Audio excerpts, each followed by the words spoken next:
Voilà, donc là il s'agit vraiment d'un mythe. Donc voilà, pour ma part c'est un mythe qui s'écroule, donc c'est faux. La traverse monobloc n'est pas meilleure que la traverse bibloc, au moins d'un point de vue structurel. La traverse monobloc ne diminue pas les contraintes de traction dans le béton. Ce résultat nous a tellement surpris, en particulier Paula, je pense qu'il comme moi pensait que ça allait être meilleur. Voilà. Donc là on a fait faire un contrôle externe et donc le contrôle externe a été réalisé par les chercheurs de l'université de Warwick qui convergent avec notre conclusion, à savoir que la traverse monobloc ne diminue pas les contraintes de traction ni dans le béton de calage ni dans le béton de voie. La raison pour laquelle certains exploitants ou certains maîtres d'ouvrage ont décidé de prendre une traverse monobloc, c'est pour d'autres raisons et c'est souvent des dispositifs constructifs.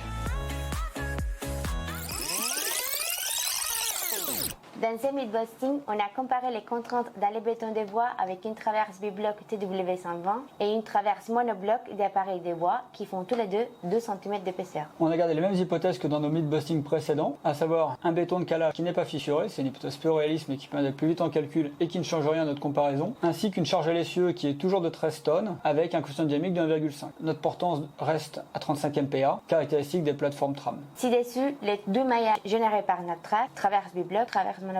D'après nos calculs, la contrainte de traction dans le béton de calage est identique entre un modèle avec une traverse bibloc ou une traverse monobloc. La différence de 4% est davantage liée aux méthodes de calcul numérique et les fonctions de contact qui peuvent changer légèrement entre les deux modèles. Les contraintes de traction dans les bétons fondations sont identiques pour le modèle bibloc et pour le modèle monobloc.